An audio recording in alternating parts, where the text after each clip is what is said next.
Let's be real, life doesn't always glow. Sometimes it unravels. This is Hot Mess Unfiltered, where self-love gets real, relationships get messy, and healing gets loud. We're talking about all of it: love, boundaries, triggers, growth, the patterns you keep repeating, and the truth you keep avoiding.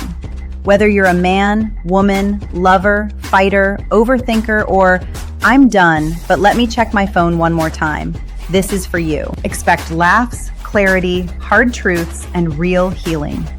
If you're ready to grow, glow, cry a little, laugh a lot, and finally love yourself harder, press play. Hot Mess Unfiltered. We heal out loud. All right, let's get comfortable. Welcome back to Hot Mess Unfiltered, the podcast where we stop romanticizing struggle and start telling the damn truth. Now, today's episode is called Loving People Who Aren't Ready for You. And if you felt that title in your chest, well, then this is the podcast for you. Now, this is for people who keep showing up, hoping this time will be different. It's loving hard, communicating clearly, doing the emotional work, and somehow you still end up feel like they're asking for too much. So let me say this slowly so it lands. You are not too much. What's going on is you're loving someone who is not enough for you right now. And that doesn't make them evil, but it does make the situation painful. So today we're going to break this down into 4 parts. Why we engage in this behavior, the pain of loving someone who can't meet you where you are, accepting the truth even when it hurts, and loving yourself enough to walk away. So let's get into it. What do we do? Let's start with what's going to be an uncomfortable honesty. We don't fall in love with emotionally unavailable people by accident, because somewhere deep down, a lot of us has learned that love means effort, proving, waiting, fixing, or earning. So when someone gives us crumbs instead of consistency, our nervous system says, "Oh yeah, this feels familiar." But familiarity is not the same as healthy. A lot of us were raised in environments where love wasn't consistent, emotional needs were minimized, and we had to adapt to survive. So now, as adults, we mistake emotional distance for mystery. Oh, I got me a mysterious man, or potential with promise. So we tell ourselves, well, they just need more time, or they've been through a lot, or if I love them hard enough, they'll see my value. Let me make this very clear. Love is not a rehab program. You are not a therapist, a mother, a life coach to your partner. And listen, compassion is beautiful, but empathy turns into self-abandonment. And that's when it gets dangerous, because some of us stay because we're afraid of starting over, because being alone is scarier than the disappointment of this person not being who we thought they were. So we accept half communication, mixed signals, inconsistent effort, and we call it love. But love shouldn't feel like you're constantly waiting for someone to arrive. So here's the pain of loving someone who can't meet you where you are. And this is the part nobody talks about. Sorry, guys, because this pain is quiet. It's not always dramatic fights or them going out and cheating on you. It's a slow erosion of your self-worth. It's like feeling needy for asking for basic respect, and rehearsing conversations in your head so you don't ask for too much, or making yourself smaller so they don't feel overwhelmed. So then you start questioning yourself, like, what the hell wrong with me? Am I being unreasonable? Am I expecting too much? Should I just be more patient? No. Let me tell you something. If you have to constantly convince someone to show up, they're already telling you they can't. Because if they wanted to, they would. And loving someone who isn't ready feels like being emotionally present with someone who stays emotionally distant. Being clear while they stay vague, and being intentional while they stay comfortable. For example, you might have a woman who's in a relationship with a man. He hugs her every day. And she says, that's affection. I think his feelings are changing. But guess what? Men can enjoy an emotional closeness without commitment. So when a man wants to commit, it's going to be his behaviors and his words that will line up. Because, like I said before, if they wanted to, they would. It shouldn't feel like you're doing emotional labor. Like you got to initiate all the conversations, carrying the emotional weight, explaining your feelings over and over again. And eventually, you'll feel lonely inside the relationship. And that kind of loneliness hits different because you're not alone. They're just not seeing you. And here's the hardest part, they might care about you. They may even love you in their own limited way, but care without capacity still hurts. And intent does not erase the impact that their behavior has upon you. So sometimes we just got to accept the truth, even if it hurts. Right? This just ain't the man for us or the woman for us. This is a turning point. Now, acceptance doesn't mean that you blame, because it's not a blame game, but it's about behaving what you believe in, what they're showing you. For example, I think one of the biggest red flags in dating is not what he says, but how vague he says it. Women hear, let's see where this is going, but what he's actually doing is keeping his options open, but he still wants you to act like you're his girlfriend. Don't be crazy. Don't do that. You are no one's option, and you have to believe that in yourself. So, when that truth hurts, because it shadows that story we were holding on to. We had this whole romantic story. We were going to get engaged. We're going to get married. You had children, white picket fence. That's bullshit because you picked the wrong person. You can't pick the wrong person and think your dreams are going to come true. And honestly, even if you pick the right person, everything that you got made up in your head may not happen. But we don't grieve that person how they are, because that person is comfortable. They're fine. They're not committed. They don't have to do shit for you because, as far as they're concerned, they got you. Oh, they like me, but they're not willing to change. So I'm gonna wait. And how long are you gonna wait? Because while you're sitting there waiting on this person, someone that is truly good for you is gonna pass you by. So we grieve that version of the person that we imagine them to be. But when we accept that this is not the person for us, it's not going the way that it should, stop wasting your damn time. You cannot change someone, and you can't make someone love you that doesn't. So you got to let go of the fantasy. You got to release that hope that love alone will transform them. Remember, we're not therapists, we're not psychiatrists, we're not their mothers. And damn it, I don't want to be.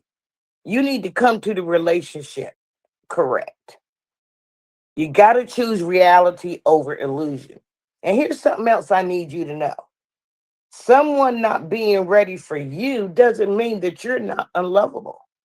It means you're ahead of them emotionally, and staying stuck waiting for them to catch up, it only delays your healing. because then you keep going back to the same bullshit and going through the same nonsense. And you're like a hamster on a wheel that's not getting anywhere but going round and round in circles. And then you start feeling real bad about yourself. And it's bad to be in a relationship with someone and still be lonely. You're better off getting out of that relationship and finding somebody that will give you what you need. So, what does that mean? You got to love yourself enough to walk away.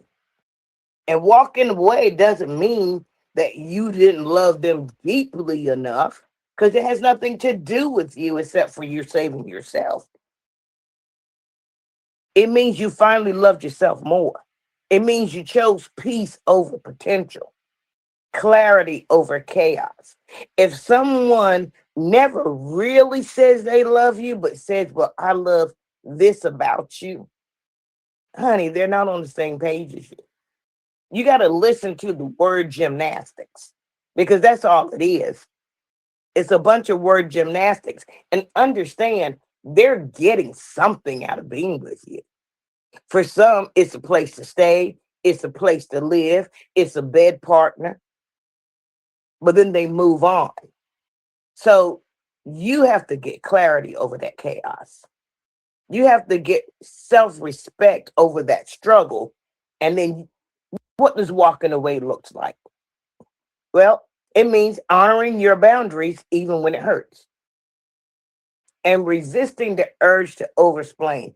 People always say, I need closure. You don't need no closure. Closure is when you close the door and their ass on the other side. Closure is when you stop calling them. Closure is when you take their phone number out of your phone and stop calling them. That's all the closure you need. Any of this, I got to work through this with that, you don't owe them shit. Walk away. And then trusting that consistency is the bare minimum. You need more than just a consistent man. Hell, you can have a consistent man that lies to you every damn day, and he consistently lies. That's not what you're looking for in a relationship. And I'm going to say what I'm getting ready to say to you gently, but I mean it firmly. You can't love somebody into being ready for you. Either they are on your level or they are not.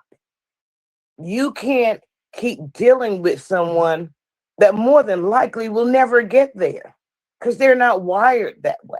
That's not what they want. They have to want to grow. They have to choose healing, and they have to meet you halfway. And if they can't do that, honey, you wasting your time. Move on. You don't punish yourself by staying, because that's what you're doing. But I'm going to stay and maybe they'll change. And then 15 years down the road, you still stuck with this same man with his little dick energy and wanting you to be submissive and do everything he wants to do. And he's not giving you a damn thing in return. See, now when you start doing that, that's when you're kind of being stupid. That person has to choose healing. They have to meet you. And if they can't, don't punish yourself by staying. Don't wait it out. Again, you waiting it out is going to mean that you're going to spend so much of your time waiting on this person to mature and grow, where they may be giving you all that they really have right now. So what are you waiting for? And don't dim your light ever for anybody. Some people are introverts, some people are extroverts. So you may meet a man that is a lot more outgoing than you. That's fine. But you don't dim yourself and make yourself small to make him be seen. That right there should tell you that there is something wrong with that relationship, that you feel that you have to make yourself little so he can be seen. That tells you this man ain't on your level, because a man that's on your level, you don't have to dim shit for him. And he's going to also be there to make sure that you're seen. and that you're at the forefront. And then leave with compassion, but without regrets. I guess that means don't cuss them out on your way out. And I would tell you not to do that, but I'm not going to give you advice that I wouldn't take myself. But anyway, because the right person is not going to make you beg for communication, effort, and emotional safety. They'll meet you where they are, not where they hope to be someday. That's like raising a kid. You raise your kid up and you hope they do the right thing, but you don't have any control over the situation because they're yours and you're stuck with them. But you do have control of the situation when you're dealing with someone that's not right for you. They're not going to change, because if they were going to change, they would do it. And if you get ready to say, well, you got to get out, we're not doing this relationship, and all of a sudden, I'll change. You know what that means? They could have done that all along instead of putting you through that emotional hell. So if you're listening to me and you're realizing that you loving somebody who isn't ready, be gentle with yourself. You're not weak. You're not stupid. You weren't even desperate, but you were human. You were hopeful. You were hoping that this relationship would work out and you could live happily ever after. You have a person that has a lot of love to give and you were trying to share that love. But now you know better, and knowing better gives you power. It gives you the power to walk away. It gives you the power to set boundaries. It gives you power to ask for what you want. And it also gives you the power to say, I'm not dealing with this shit. I'm out. And here's something else I want you to carry with you. Love should feel safe, mutual, steady, not like a constant test of your worth. If you feel like you're always having to jump through hoops to get someone to love you, that's not the person for you, because love doesn't require that. I find that if you're in a situation, I know when I was at work and I might have this one person that was constantly worrying me, I would write down on the calendar what happened. This is the date it happened. This is the time it happened. So that when the time came and I truly had to do something about it, I had all my information right there in front of you. Sometimes when you take the time to write down what you see, you can go back and you can see those patterns. So journal it. Talk to your therapist or your coach or your best friend. And if you still feel like you need permission to walk away, consider this. You deserve someone who's ready. Not someday, not eventually, but now. Make sure that you keep yourself first and that you protect and guard your heart. So I'm getting ready to um, end the podcast now. And if there was someone that you think can benefit from this, share it. If this episode hit a nerve with you or kind of stirred something up in you or made you think or look at your life a little differently, good. Because that's what we're here to do. We don't sugarcoat. We get real, we get honest, and we grow through it. Remember, healing isn't always pretty. Growth isn't always comfortable. And self-love, well, it requires that you choose yourself, even when it's hard. Now, don't just listen. Do the work. Stay connected with me. That's where you'll go to my web site, cdkingnaturals.com. And there you'll find journals and resources to help you get your life all the way together. There's also the first chapter of my free book on my website. Uh, get that chapter. Take a look at it. Start reading it and see if you find some connection with me in what I'm saying. Also, make sure you follow me on social media so we can keep this conversation going. Instagram, Facebook, YouTube. Just go and look for CD King Naturals or Hot Mess Unfiltered. I have several journals on my website that will really help you with your growth and with your self-love journey. And understand, loving yourself doesn't mean you have to exclude everyone else, but you have to love yourself first before you can properly love someone else. So take a look at those journals. There's several types up there.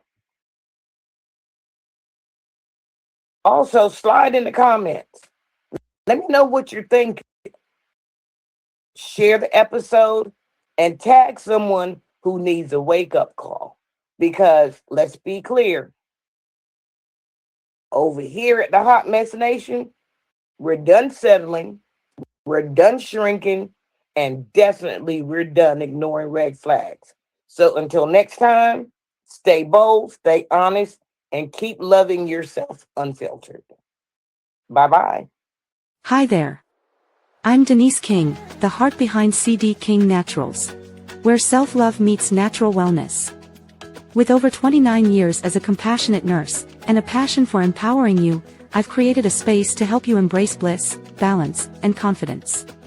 From personalized coaching sessions and e-courses to empowering self-care e-books, everything we do is designed to inspire you to thrive. Why choose us? Because we're not just a business, we're a movement for self-love, empowerment, and holistic living. Ready to take the next steps? Visit us today at cdkingnaturals.com. Your journey to bliss starts here. CD King Naturals, empowering self-love, naturally.